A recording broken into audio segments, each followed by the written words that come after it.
Hi folks, welcome back to the Tabletop's Edge and our World in Flames Collector's Edition tutorial series. Today, we're going to take a look at one of the more unique subsystems in World in Flames, and that is the US entry system. Now, in several scenarios, the United States begins the game as a neutral major power, and unlike most of the other major powers in the game, is restricted in its ability to declare war.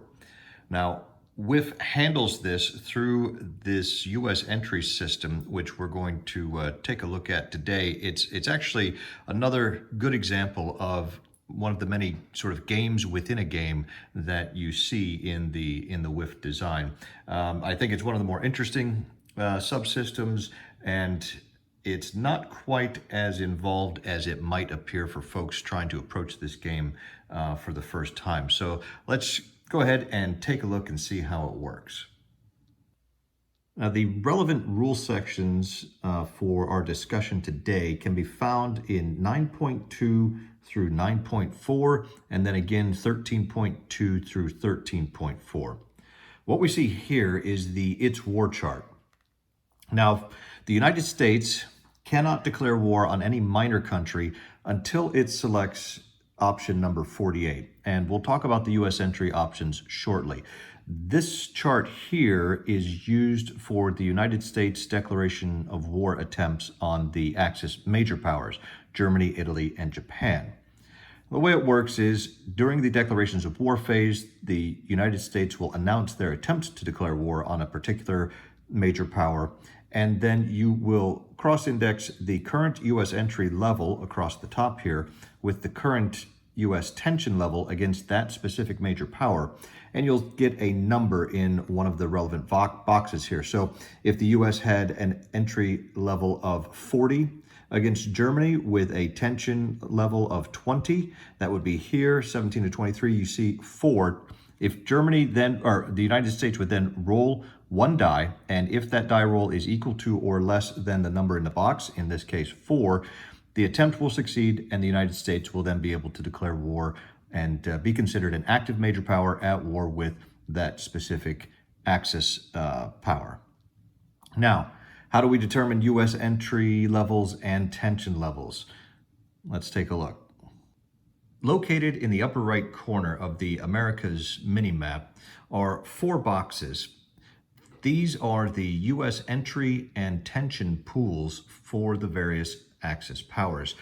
There's one entry pool for the European Axis, Germany and Italy. It's a little hard to see there, but that does say Germany and Italy. And then a separate pool for Japan.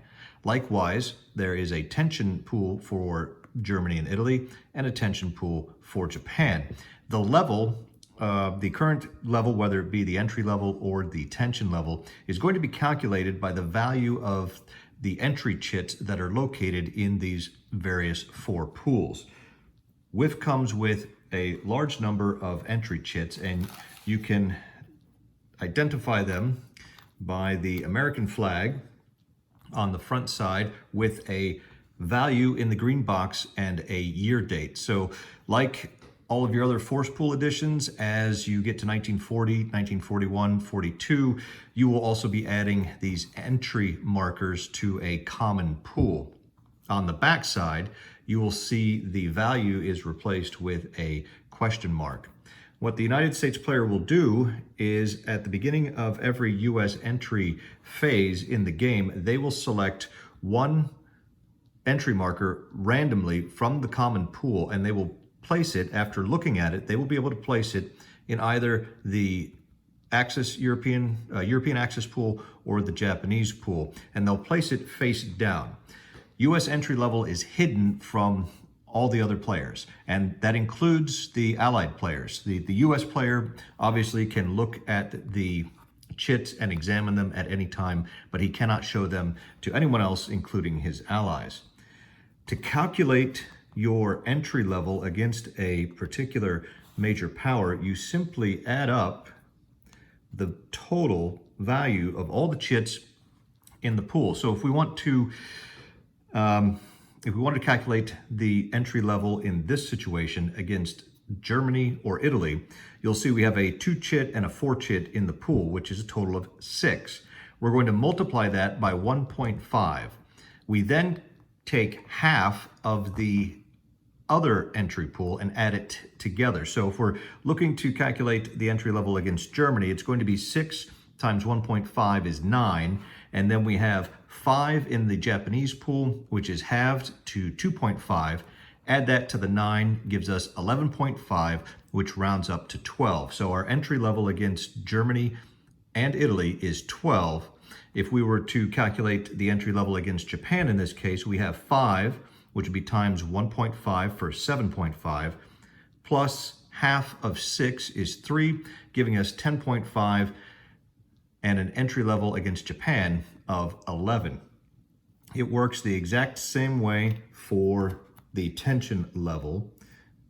You will simply add the chit totals in the various tension boxes. Again, against Germany and Italy in this case, we would have 2 times 1.5 is 3, plus half of 5 is 2.5. That would give us a tension level of 6. So the European axis, the US has an entry level of 11, I believe we said. Let's see, 9 of 12, and a tension level of 6. Against the Japanese, they have an entry level of 11, plus 7.5, and 1 is 8.5 is 9. Now, how do we get these chits in and out of the pools? Chits, as I mentioned before, at the start of the US entry phase, the United States player will randomly draw 1 every turn and place it in either of the 2 entry pools here. Now, beginning in January, February 1942, the United States player will actually draw a second chit each turn and be able to place either or both of them in whichever pool they would like. There are also a number of actions that can be taken by other major powers in the game that will potentially add or subtract chits from these entry pools. Those are referred to as US entry actions, and there's a table that displays those. So let's look at that now. The US entry actions chart is located, like its war chart, on the player aid. And you can see here that it lists all 39 different actions that may occur in the course of a game that could potentially affect US entry. Let's zoom in here a little bit closer. Before we do that, there's a nice box of notes that are applicable to all of the actions in here. If you see any of the superscript numbers, like the 5 here, that's going to reference you to note 5. Now, when we look at the actions, you'll see it's such things as Japan occupies Indochina, Germany or Italy or both declare war on USA or China, Axis conquers USSR. There are also actions that are committed by allies. So you could have Commonwealth or France or both declare war on Japan. USSR controls the Nazi-Soviet pact areas. So one of the things that the American player will need to do is become familiar with what is on this chart here, so that you don't miss out on any actions that could advance your entry into the game as an active major power. Now, on the right-hand side, you see a yellow column here with a different value in it. The way this chart works is whenever the particular action occurs in the course of the turn, the US player will then roll 1 die, and if he rolls equal to or less than the number indicated for that action, he will get to draw 1 entry marker from the common pool and place it into the entry pool. You can see some actions have values greater than 10.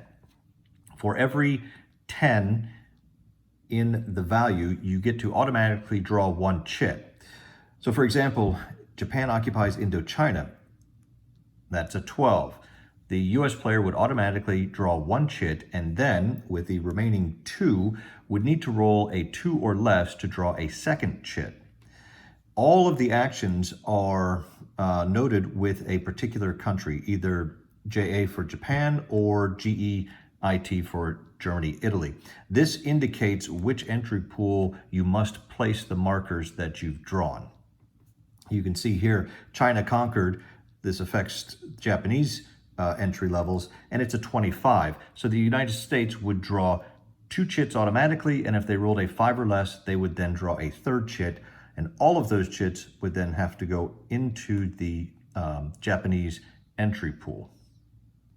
You'll notice as you're looking at this chart that several of the values in the yellow column here are negative values, and they are almost always associated with an action that the allied major powers take. For instance, if Commonwealth or France or both declare war on Italy, there's a -18. The minus indicates it works the exact same way as the positive numbers do, except that tells you how many chits will come out of the entry pool against that particular major power. So when France or the Commonwealth or both declare war on Italy, with the -18, 1 chit will automatically come out of that entry pool, and if the US player rolls an 8 or less, a 2nd chit will come out. Now, if, as a result of an entry action, the United States player is forced to remove a chit from an entry pool, but there are no chits available or not enough chits available to remove everything that's required, the United States is not allowed to declare war on that major power ever. So you will need, when you only have a couple of chits in the entry pool versus a particular Axis power, you need to be very careful about what actions your allies are taking, as it may cost you the ability to declare war on those particular Axis powers for the entire game. Now, that doesn't mean that they may not declare war on you at some later point, but the odds of that are really low, since the US entry into the war is something that the Axis would like to prevent for as long as possible. So managing your entry levels, like I said, is part of this game within a game that really just makes WIF just a unique, fun, and interesting experience. Now, we've talked about the entry levels, but we haven't really talked about tension levels all that much. So let's take a look at those. After the US player has drawn his 1 chit, or if it's 1942 or later, 2 chits, and placed them into the entry pools, he then has the opportunity to select 1 US entry option against Germany and or Japan. And those options that are available for selection are located here. They're just above the It's War chart and to the left of the US entry actions. You see a number of options listed here, and again with some notes below. In order to select one of these options, you will need to calculate your entry level against the indicated major power to the right of the option, and it must equal or exceed the number to the left here. So if the United States wants to select gift of destroyers to the Commonwealth, they will need an entry level of 16 or greater. Normally, you'll see Lend-Lease to China is the Japanese is directed against Japan, which means the US would need an entry level of 17 or greater against Japan in order to select this option. If no Axis power is indicated, the entry level that the US is required to have must be that or greater against all 3 of the Axis major powers. So both entry pools would have to be 16 or higher in order for the US to select gift of destroyers to the Commonwealth. There is a number in parentheses to the right of the particular option.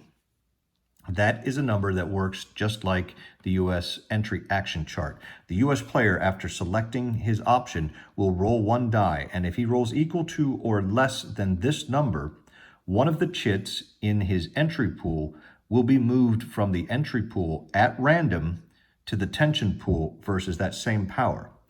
So if the US selects resources to China, in order to do so, they would need an entry level of 9 against Japan. They have that currently, and they decide to go ahead and choose to exercise this option. They then roll the die. If they roll a 4 or less, one of the chits in their Japan entry pool is going to be moved into the tension pool. Now, if they roll a 5 or higher, no chits are moved from the entry pool to the tension pool, and if the United States player desires, he can select a second action or a second option against that major power. Now, one important thing to remember is if you are choosing something like Selective Service Act here, which has no Axis power identified, if you roll a 4 or less and you move an entry chit from a pool to a tension pool, then you will be unable to select a second option against either of the European Axis or the Japanese. Now, in this case, you do get to choose which pool you're going to draw that chit from as far as the entry markers go, and then it would go into the corresponding tension pool. So let's go back to the pools located on the map, and I'll show you really what it looks like as an example in gameplay. All right, we see here our entry pools and tension pools, and the United States currently has an entry level of 12 against the European Axis and an entry level of 11 against the Japanese.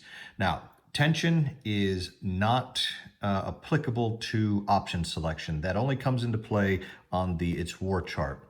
So keeping in mind the 12 and 11 entry levels, the US player would then take a look at the options he has to choose from. Now, he knows he will be unable to choose anything with a 13 or higher here, and the options are listed in ascending level of required entry level. So we'll be looking at just this top area of the chart here. These options may only be selected once per game, and so once they're selected, you'll make a little note and essentially cross that off the list.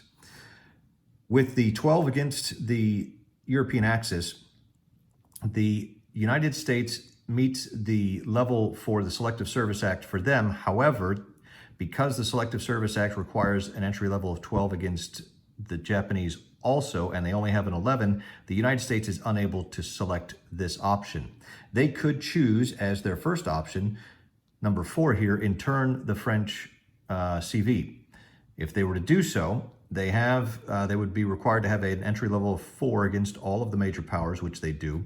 If they were to roll a die, if they rolled a 6 or less, they would have to move one of their chits from an entry pool into a tension pool. Now, since there is no major power specified here, when we go back to move that chit over, it would be the United States player's choice.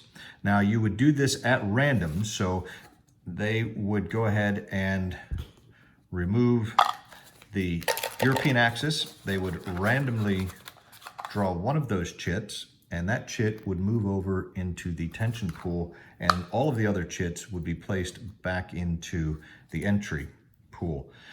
Now, since that was an option that was aimed at basically all of the major powers, and a chit was moved into a tension pool, the United States would be unable to select a second action.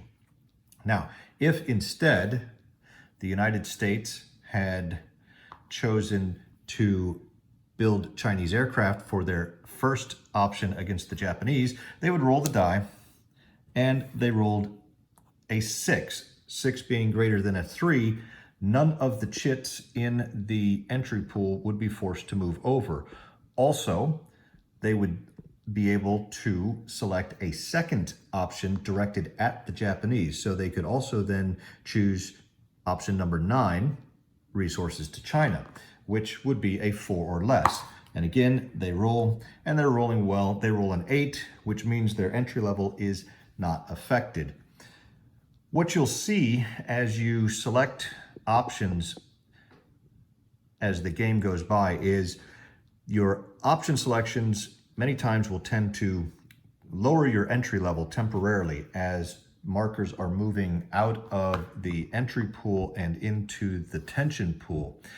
But it's the only way you can increase your tension against the particular Axis powers.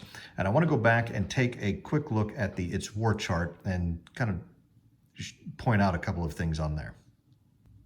The first thing I'd like to point out is this white box below it, which has some notes. There are some die roll modifiers to its war roll when you attempt to declare war. Notably, if you are trying to declare war against Germany or Italy, there'll be a -2 to the die roll if the UK is conquered. And there are some other modifiers here if you're trying to declare war against Japan. And then finally, across the bottom here, these apply to a declaration of war attempt against any of the Axis major powers. Now you'll see the higher the number, the greater your chance of being able to declare war. So the best chance you're going to have is if you have an entry level of 61 or higher and a tension level of 41 to 50 against a particular power that's going to give you a 9 in 10 chance of being able to declare war. Now, in some cases, you'll see, if we look at this 44 to 48 entry level column, the numbers go up as the tension level increases, as you might expect, until they peak out here on the 24 to 31 tension level.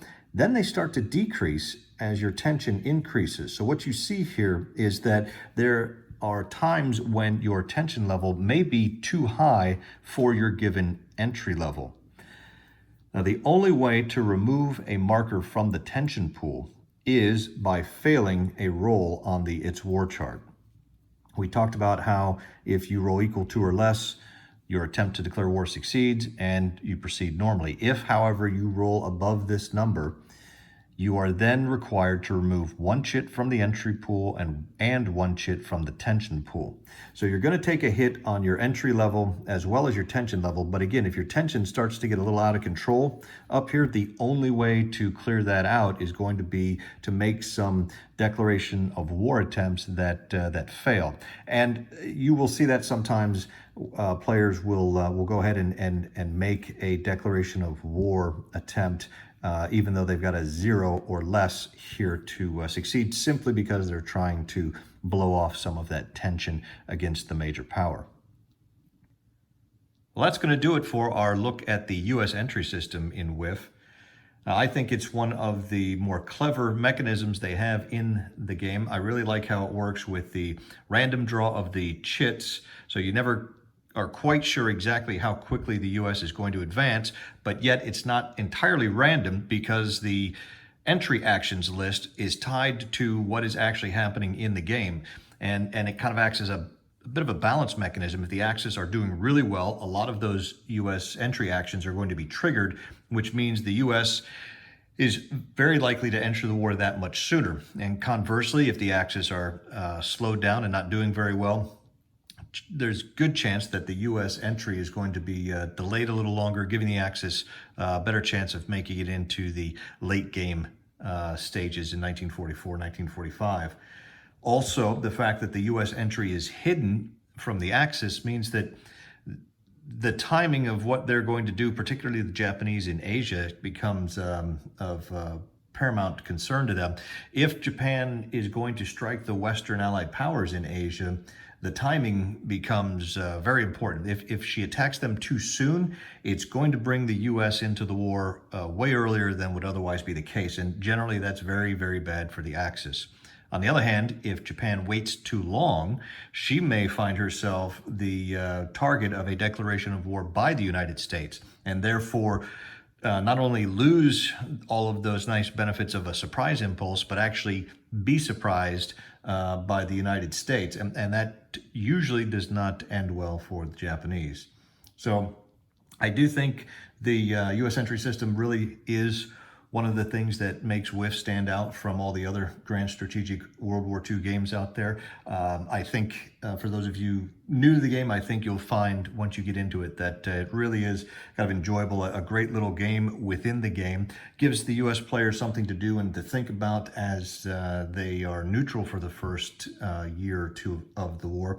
But again, they're important decisions on which options to choose and when, as well as trying to manage at least, your entry level and tension level against the various Axis powers to provide your active allies as much help as you can, as quickly as you can, but without delaying your actual full entry into the war as an active major power. So again, if there's anything that I didn't necessarily explain fully or correctly, if you have any questions on the U.S. entry system, please let me know in the comments below, and I will do my best to try and sort that out for you. Next up in the series, we're going to take a look at the production system that WIF uses, and then after that, I think we'll probably look at the conquest rules And that should be a wrap for the classic version, at least, of the collector's edition. I appreciate you watching today. Take care, and we'll see you next time.